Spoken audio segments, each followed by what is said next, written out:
It's January 1997, and two men are stuck in traffic on a cold and rainy morning in Silicon Valley. Behind the wheel is Mark Randolph, the co-founder of a young startup called Netflix. In the passenger seat sits Reed Hastings, his colleague, co-founder, and future leader of the company. On this morning, Mark is explaining to Reed one of his latest business ideas. But this isn't the revolution we know today. Mark is proposing to sell custom baseball bats online, a rather specific idea, far from the streaming giant Netflix would later become. Reed, increasingly skeptical, interrupts him. "It will never work," he says. Yet, that conversation would forever change the history of technology and entertainment. In fact, that morning in the car doesn't mark the direct beginning of Netflix, but it is a significant moment in the founder's journey. Silicon Valley, the beating heart of global innovation, is the stage where ideas are formed, transformed, and often completely turned on their head.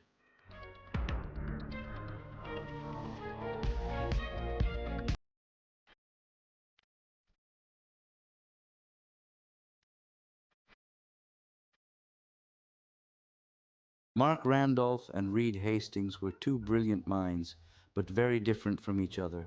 Mark, more experimental and prone to launching new ideas, had already worked on various startups and projects, while Reed, with a more traditional career and a background in mathematics, was always more strategic and measured when evaluating opportunities. The first crucial point comes in 1997 when Reed Hastings, frustrated by a hefty late fee for a movie rental, an incident many of us can relate to who hasn't forgotten a VHS, asks himself, what if we could change the way people rent movies?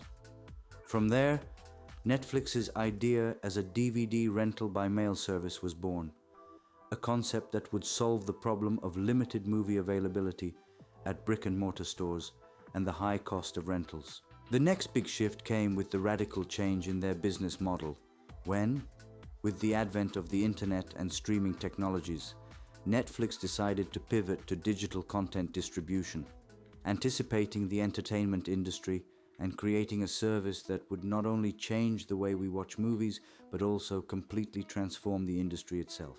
At the heart of this story is a key element: uncertainty and adaptability. When Mark and Reed met every morning to discuss ideas, they were often far from what would become their ultimate goal. But this wasn't a race for immediate success. It was about perseverance in following ideas that, even if they seemed far from success, continued to grow, evolve, and adapt. At the time, films were still being recorded on VHS tapes, which were quickly becoming obsolete in comparison to the new DVD technology, a Japanese innovation. DVDs offered better quality, durability, and a much more compact format. The prices for DVDs were also steep, averaging around $20 per movie, but this was a much better option than VHS, which had its limitations in terms of picture quality and ease of use. By July 1997, Mark Randolph decided it was time to take things up a notch. He gathered his team in a local diner during lunch to discuss their next steps, as everyone was still busy with their old jobs. The team was small but crucial to what Netflix would become. The CTO, Chief Technology Officer of the company, was Eric Mayer, a talented tech expert who would later play a key role in developing the platform's back-end infrastructure. Then there were the Ukrainian couple, Boris and Vita, two developers who were responsible for building the website. And last but not least, there was Jim Cook, the CFO, who was responsible for managing the financial side of things. At this meeting, the objective was clear. They needed to find new customers. Their plan was to infiltrate the movie community and begin building a buzz for their soon-to-launch site. They knew that if they could capture the attention of film lovers, they would have a solid customer base to work with. But to make all of this happen, they needed capital, specifically $2 million. Half of that amount would go toward building the website, and the other half would go toward keeping the business running smoothly as they got started. Reed Hastings, who was already deeply involved in the company's development, became the first business angel to invest in Netflix, providing the necessary funding to get the operation off the ground. By combining their expertise in technology, business, and the film industry, Mark and Reed set their sights on creating a service that would revolutionize the way people experienced movies. They knew it wouldn't be easy, but with their passion, persistence, and investment in a new, untested idea, they were about to change the entertainment industry forever. The early days of Netflix were a combination of Mark's vision and Reed's financial backing. Their initial intellectual property, the foundation of Netflix, was valued at around $3 million. However, they were aware that they would need more capital and additional expertise to turn their idea into a reality. That's when they brought in Alexandre Balkansky, the founder of C-Cube Microsystems, a company specializing in video compression technology. Alexandre, who was at the forefront of technological advancements in digital video, could see a future where movies wouldn't be limited to DVDs, but would be streamed digitally instead.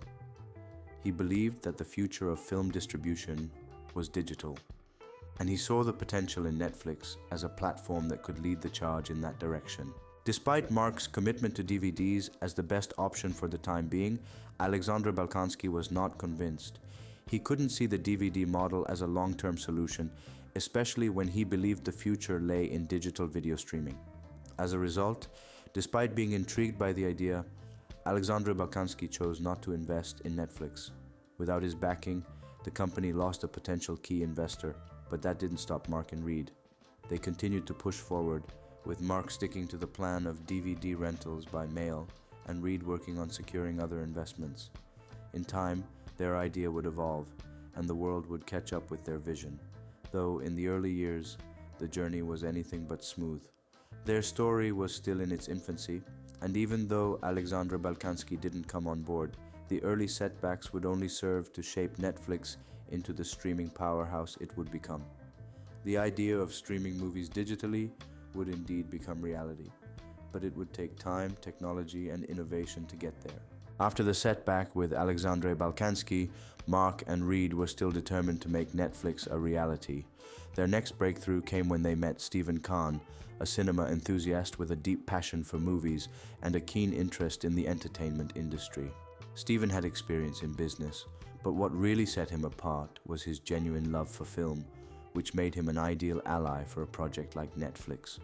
Mark, ever the persuasive force, spent a series of meetings with Stephen explaining his vision for Netflix. They talked about the potential of the internet, the growing demand for home entertainment, and the possibilities of DVD rentals by mail. Mark had a way of convincing people that the idea was worth pursuing, even when the odds seemed stacked against them. Over time, he managed to win Stephen over to the cause. Stephen Kahn was no stranger to risk, and after carefully considering Mark's pitch, he decided to invest $25,000 in the project. This was a crucial moment for Netflix. Stephen's investment not only provided essential funds, but also validated the idea in a way that would encourage others to follow suit. At the time, Mark was handling everything from inventory management to the creation of the website. Netflix, in its very first days, was actually called Kibble, a name that, as we can guess, didn't resonate well with anyone. In fact, it was so unappealing that Mark himself was not fond of it. The name was a placeholder, a reflection of the experimental nature of the early stages of the business, but they needed something more memorable, something that would eventually reflect the vision and ambition of the company. That would come later. However, even with a name change still on the horizon, Mark had to focus on the essential elements needed to build a successful business. The first major challenge was to expand the team, especially in the crucial area of software development. Netflix needed developers who could help create a seamless and user-friendly platform. The idea was to build a website where customers could easily browse, rent, and return DVDs by mail. But it wasn't just about creating a website, it was about creating a platform that would be reliable, efficient, and scalable. This meant bringing in more developers to make sure the technical side of the operation could keep up with their vision. But inventory was the real game changer. In the early days, the goal was to build the largest collection of DVDs in the world. Mark understood that in order to succeed, Netflix would need to offer a massive catalog, one that would keep customers engaged and coming back for more. The key to this strategy was ensuring that Netflix's collection would always be updated, diverse, and appealing. With new releases, popular classics, and niche films available at any given time, customers would never run out of options. This was critical to maintaining a steady stream of loyal customers. November 1997 was a pivotal month for Mark and his team. While they had made significant progress with the technical side of the business, the name of the company was still an unresolved issue. The placeholder name Kibble was far from ideal, and they knew they needed something that would resonate with customers and reflect the core of what they were doing: film and internet. After brainstorming and exploring various options, the name Netflix was born. The name was a combination of net, short for the internet, and flicks, a popular term for movies. It was short, catchy, and directly tied to their mission of delivering movies over the internet. With the name finally in place, Netflix was ready for its big launch. On April 14, 1998, the world saw the birth of Netflix in its final form. At exactly 9 a.m., Netflix.com went live. The team was excited but also nervous, knowing that this was a huge moment for the company. Mark and Reed knew that launching the site wasn't just about putting a product online, it was about starting a revolution in the way people would watch movies. As the site went live, there was a bell on the homepage that rang every time a customer made a purchase or rental. This was a symbolic representation of the excitement and momentum they hoped to generate. Every bell sounded was a sign that the platform was gaining traction, and every ring represented a new customer discovering Netflix. Netflix would eventually grow from a DVD rental service to the global streaming giant we know today. But this moment in 1998 was crucial for setting the foundation of what was to come. The company had started small, but the vision was big, and Mark and Reed were determined to make it a success. The blockbuster deal. By 2000, Netflix was growing, but Blockbuster was still the reigning titan of video rentals with its vast network of physical stores. Reed Hastings realized that it would be incredibly difficult for Netflix to compete head-to-head with Blockbuster's sheer scale and market presence. So, Reed decided to approach Blockbuster with an ambitious proposal. He wanted to sell Netflix to them for $50 million. At the time, Blockbuster was not yet aware of the digital revolution that was coming, and Reed believed that by selling Netflix, he could secure a big payday while giving Blockbuster the chance to expand its reach into the emerging online rental market. However, Blockbuster rejected Reed's offer. The company's executives were not convinced that the future of video rentals would be online, or that Netflix's business model had the potential to disrupt their market. They were focused on their physical stores and the traditional rental process, and they didn't see the value in buying Netflix. Reed Hastings and Mark Randolph were disappointed, but this rejection would ultimately be one of the best things that ever happened to Netflix. If Blockbuster had bought them, Netflix might have never had the opportunity to become the streaming giant we know today.